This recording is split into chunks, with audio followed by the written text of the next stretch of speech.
안녕하세요. 경희보건한의원 박웅 원장입니다. 오늘은 다낭성 난소증후군에 대해서 한번 알아볼까 합니다.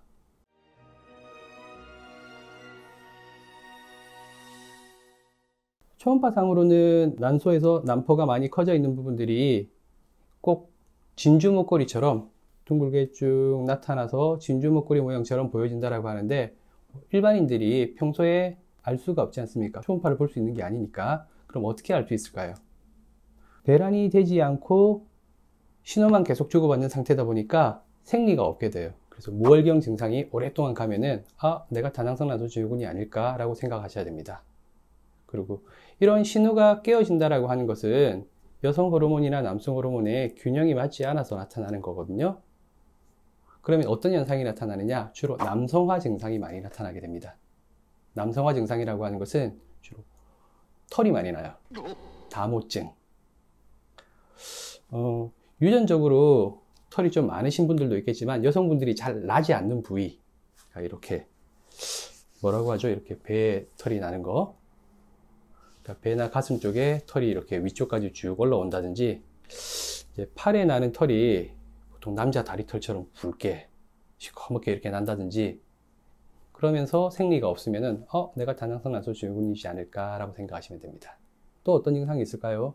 다낭성 난소증후군에서의 특징으로 살이 잘 쪄요. 호르몬 균형이 깨어지다 보니까 계속 체중이 늘게 되는데, 이런 체중이 증가는 또다시 그 증상을 악화시키게 됩니다.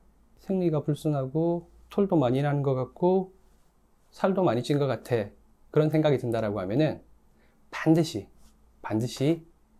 체중 조절을 하셔야 됩니다.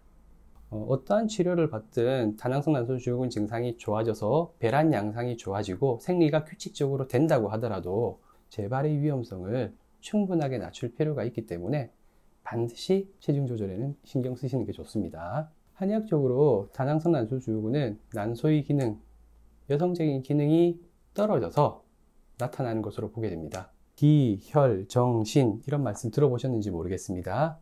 기나 혈이라는 말은 많이 들어보셨나요? 고혈한다, 복이한다, 인삼을 먹으면은 기가 어떻게 된다, 이런 말씀 많이 들어보셨을 거예요.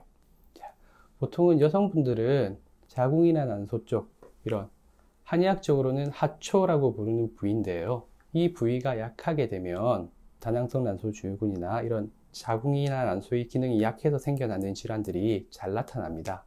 혈이 떨어진 걸 갖다가 보호하기 위해서 보혈작용이나 보기작용이 있는 약제를 통해서 난소의 기능들을 올리고, 난소의 기능들이 많이 올라가게 되면은 자연스럽게 배란의 양상도 좋아질 수가 있고, 그로 인해서 생리 사이클이 규칙적으로 맞아질 수 있게끔 치료를 하게 됩니다.